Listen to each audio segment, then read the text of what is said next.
You ever have one of those moments when the world, as you know it, flips upside down? Yeah, that happened to me. Let me backtrack to last Friday. It was supposed to be a quiet evening, nothing fancy. Just me and my wife, Amanda. Earlier in the week, we'd had a minor spat, something dumb about leaving the lights on. But I thought we patched things up and moved on. That night, as I was fixing myself a late-night snack, Amanda casually dropped a bomb that shook me.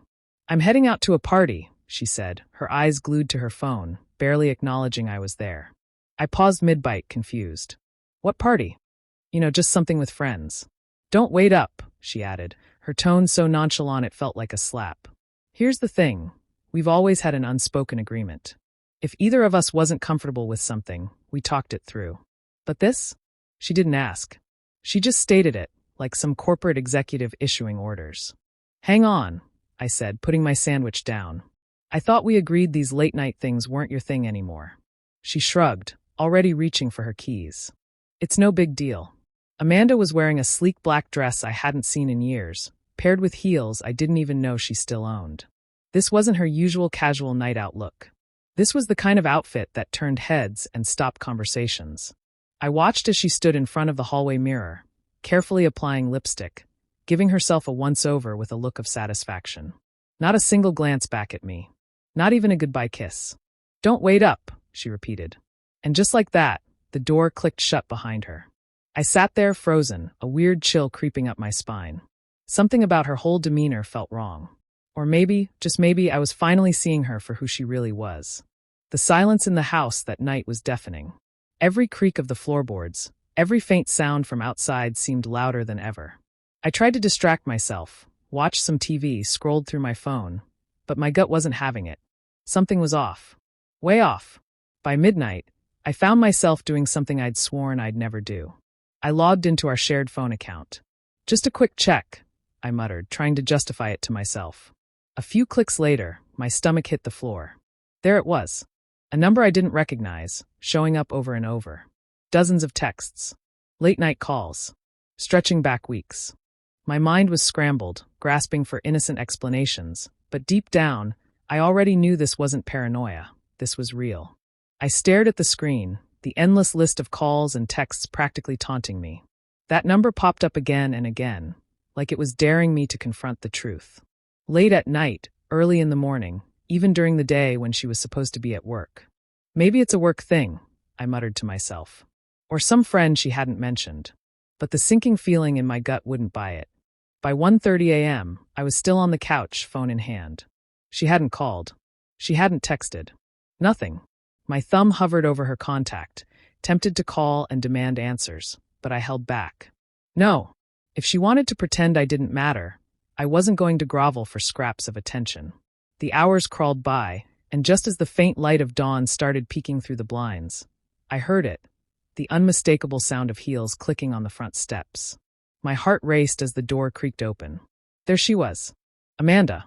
Her hair was a little disheveled, her makeup slightly smeared, and she carried a scent of perfume mingled with something else, something I couldn't quite place. She gave me a lazy smile, like she had just returned from a luxurious spa day instead of a night out. "Morning," she said casually, her tone light, almost cheerful.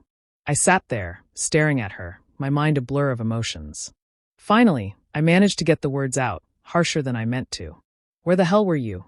She hesitated for just a second, then rolled her eyes like I had asked the dumbest question in the world. "Seriously? Are we doing this right now? It's way too early for your drama." "Drama?" I stood up, doing my best to keep my voice from shaking. "I stayed up all night waiting for you. No call. No text. Nothing. And now you waltz in here like everything's fine." "I told you I was going to a party," she said, brushing past me like I was an old chair in her way. "It's not just the party, Amanda," I snapped, frustration boiling over. "It's the late nights. The constant phone calls. The texts. Who is he?" That made her stop. She turned to face me, her expression blank for just a split second. "But," I caught it, that flicker of hesitation. "You're being paranoid," she said, her tone sharp and defensive. "There's no guy." "Don't lie to me, Amanda," I said, my voice cold and even. I checked the phone bill. Her expression shifted, her eyes narrowing into something colder, sharper. "You what?" she said, her voice low and biting. "You checked my phone bill?" "Yeah." I shot back, my tone unwavering. So don't stand there and pretend like I'm losing my mind. Tell me who he is. The silence in the room was suffocating. I could hear the faint ticking of the kitchen clock, every second dragging like an eternity. Then she laughed, a short, bitter laugh that felt like a punch to the gut. You really want to do this? She asked, crossing her arms and tilting her head. Fine. You've been smothering me for months. Always questioning, always needing to know where I am, what I'm doing. Maybe I just needed some space. Maybe I needed someone who doesn't treat me like a dog on a leash. My chest felt like it might explode from the frustration building inside me. I stepped closer, my hands trembling, not with fear but sheer anger. So it's true, I said, my voice slow but firm. There is someone else. Amanda's jaw tightened, and for a moment, she just stared at me. Then, as if she couldn't care less, she said, Fine. You want the truth? His name is Luke. There. You happy now? Happy. The word felt hollow. I thought finding out would bring some kind of clarity, but instead, there was just a cold, empty ache in my chest. How long? I asked, barely able to get the words out. She narrowed her eyes. Does it even matter? I stared at her, trying to process the woman standing in front of me. The one I thought I knew. But she wasn't apologetic. She wasn't ashamed. She was just annoyed. Get out, I said, my voice calm but deadly serious. She blinked, caught off guard for the first time. What? You heard me, I said louder this time. Get out of my house. For a moment, she looked like she might argue, but then she grabbed her purse and slipped on her heels, her movements calm, deliberate. Fine, she said as she headed for the door. But don't expect me to come crawling back. You did this to yourself. The door slammed shut, and just like that, she was gone. The house felt impossibly still, the silence pressing down on me like a weight I couldn't shake. I collapsed onto the couch, staring at the empty space where she'd been, trying to make sense of it all. She was gone, and I couldn't tell if I was devastated or relieved. But the quiet wasn't comforting. It was heavy, oppressive, like the walls were closing in. Her words kept replaying in my head, over and over. You did this to yourself. Really? I did this. She was the one sneaking around, sending late-night texts to some guy named Luke, dressing up like she was hitting the red carpet, and somehow I was the bad guy in all of this? I wanted to scream, to punch something, anything. But I just sat there, paralyzed by the weight of it all. Then my phone buzzed on the coffee table, jolting me out of my trance. For a second, I thought maybe it was Amanda, but when I glanced at the screen, I saw it was Mark, my best friend. You good, man? I stared at the message, debating whether to reply. I didn't even know how to answer. Was I good? Not even close. But I needed to talk to someone, so I picked up the phone and called him. He answered on the second ring, his voice groggy from sleep. Hey, Daniel. What's up? Everything okay? No, I said, my voice flat. She's gone. What do you mean, gone? Mark asked, his tone instantly more alert. I hesitated, the words catching in my throat like they didn't want to come out. Amanda, she's been cheating on me. There was silence on the line for a moment before Mark let out a low whistle. Damn, man. I'm really sorry. I don't even know what to say. Yeah, me neither, I muttered, running a hand through my hair. She admitted it. Didn't even try to deny it. Then she just left. Jesus, Mark said, his voice heavy. That's cold. What are you going to do now? Divorce, I said bluntly, my tone sharper than I meant. What else is there to do? Mark sighed. Look, I get that. But don't rush into anything. Take a minute. Breathe. You don't want to make a decision in the heat of the moment that you'll regret later. There's nothing to think about, I snapped, the anger bubbling up again. She cheated. She lied. It's over. Fair enough, he said softly. Just remember, I'm here if you need anything, okay? Yeah, I mumbled, hanging up without saying much else. I tossed my phone onto the couch and sat there, staring at it like it might suddenly offer me answers. But my thoughts had other plans, and they were relentless. Every late-night text. Every excuse.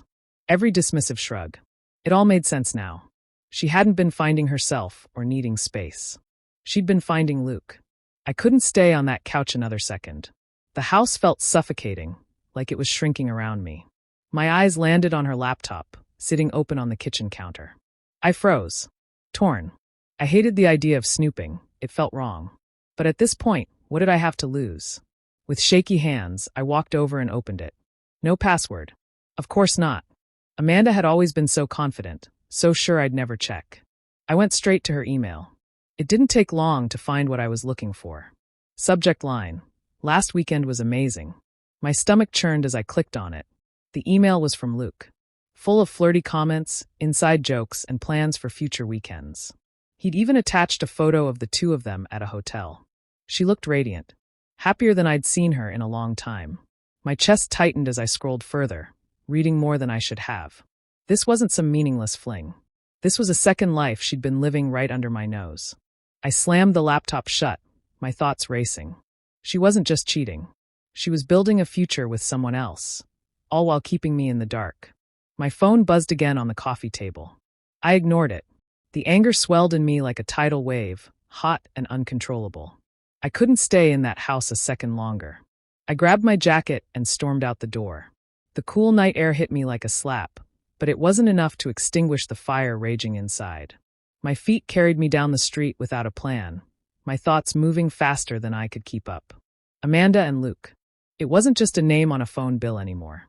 He was real. He had a face, a voice, a place in her life, one that I hadn't even known existed.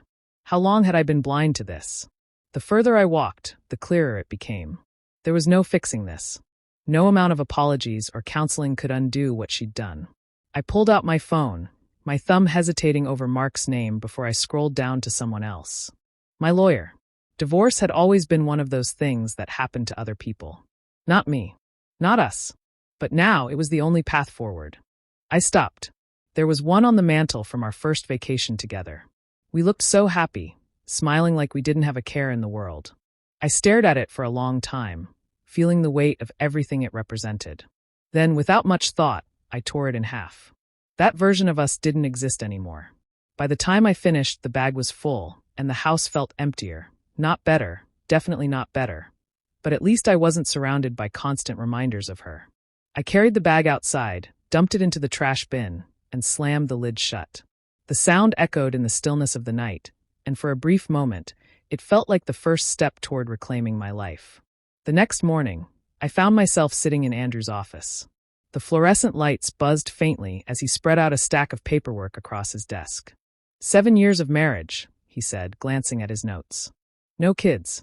Joint mortgage on the house. A few shared financial accounts. It's a clean case. Clean. It sure didn't feel that way. Do you want to aim for an uncontested divorce? Andrew asked, his tone practical. It's quicker and less costly if she agrees to the terms. I nodded. Yeah, let's just get it done. Andrew studied me for a moment, then gave a small nod. All right, I'll get things started. You should expect to hear from her lawyer soon. I signed the initial papers, each stroke of the pen feeling heavier than the last, and left his office drained. It was like handing over a piece of myself to be sorted, filed, and forgotten. The drive home was a blur. When I pulled into the driveway, the house loomed in front of me, cold and unfamiliar. I couldn't bring myself to go inside, not yet. Instead, I sat in the car, gripping the steering wheel, trying to make sense of what my life would look like from here on out. The answer wasn't complicated. It was a blank slate. Terrifying, yes, but maybe freeing too. Amanda had made her choice. Now it was my turn to decide how to move forward. Later that afternoon, as I sat in the quiet, empty house, my phone buzzed on the coffee table. For a moment, I considered ignoring it, but curiosity won out. It was Mark. Want to grab a drink? You could use one. I stared at the message for a long moment before replying. Sure. 20 minutes later, I was sitting in a dimly lit bar with a whiskey in hand. Mark showed up not long after, sliding into the seat across from me, his usual carefree demeanor replaced with concern. Man, you look like hell, he said, leaning forward. Feel like it too, I muttered, taking a sip of the whiskey. Mark's voice dropped to a serious tone. So what's the plan? Are you really going through with the divorce? Already filed the paperwork, I said flatly. He let out a low whistle, shaking his head. Damn. I mean, I don't blame you, but it's wild to think this is where things ended up. Tell me about it, I replied bitterly, the whiskey burning on the way down. For a while, we just sat there in silence, the quiet hum of the bar filling the space between us. Finally, Mark spoke again. You ever think about talking to her? I mean, really laying it all out, getting some closure. I shook my head. Closure? What's the point? She made her decision. She didn't even try to fight for us. Mark nodded slowly, his face thoughtful. Fair enough. But if you change your mind, you know where to find her. The next morning, as I was making coffee, my phone buzzed on the counter. I almost didn't pick it up, but then I saw the name on the screen. Amanda. My stomach clenched. I stared at the screen, my finger hovering over the answer button. Part of me wanted to let it ring out, let it go to voicemail. But another part, the part that still craved answers, won out. I pressed answer. What do you want? There was a pause, and then her voice came through, softer than I'd heard it in years. Daniel, can we talk? I almost laughed. Talk. Now you want to talk. You didn't seem interested in talking when you walked out of here like I didn't matter. I know, she said quickly, her voice tinged with desperation. I screwed up. I know I did. But I need to explain. Explain? My voice was sharp, cutting through the tension. What's there to explain, Amanda? You cheated. You lied. What more is there to say? I need you to understand, she said, her voice breaking slightly. Can we meet? Please. For a moment, I considered hanging up right then and there. But something in her voice, something I couldn't quite place, made me pause. Fine, I said at last, my voice steady. But don't think this changes anything. Thank you, she murmured, barely audible. I'll text you the place. That afternoon, I found myself outside a small cafe, my chest tight with a mix of anger and unease. Amanda was already inside, sitting at a table by the window. She looked up as I approached, her face a blend of guilt and hesitation. Daniel, she started softly, her voice almost breaking. I sat down across from her, crossing my arms. Go ahead. Start talking. She inhaled deeply, her hands trembling just enough for me to notice. I don't even know where to begin. I never wanted it to get to this point. I felt so lost, so disconnected. And then Luke. Stop, I said, cutting her off sharply, my tone cold and unyielding. Don't you dare try to excuse this with some sob story about feeling lost. You made a choice, Amanda. You chose him. She flinched, the weight of my words hitting hard, but I wasn't done. You didn't come to me. You didn't talk to me. You didn't try. You just walked away and threw us aside. Her eyes welled up with tears, but I felt no sympathy. Not anymore. I'm sorry, she whispered, her voice cracking. I know I hurt you. I know I messed everything up, but I still... No, I said firmly, cutting her off again. You don't get to say you're sorry now. Not after all this. The tears streamed down her face, but I held my ground unmoved. This can't be fixed, I continued, my tone resolute. I've already filed for divorce. We're done. Her face drained of color, her eyes wide with disbelief. Divorce? Yeah, I said, my voice like stone. Divorce. You made your bed, Amanda. Now I'm making my choice. She opened her mouth like she wanted to argue, but no words came out. After a moment, she stood, her hands shaking as she grabbed her bag. I never wanted it to end this way, she said, her voice barely above a whisper. Neither did I replied with a shrug. But here we are. Without another word, she turned and walked out of the cafe, vanishing into the street beyond. Watching her leave should have been painful, but instead I felt hollow. Not from sadness, but from clarity. For the first time in a long while, everything seemed to click into place. This wasn't just about her betrayal. It was about me. About how I'd allowed her to deceive me, undermine me, and make me question my worth. That ended today. And for the first time in a long time, I felt ready to move forward.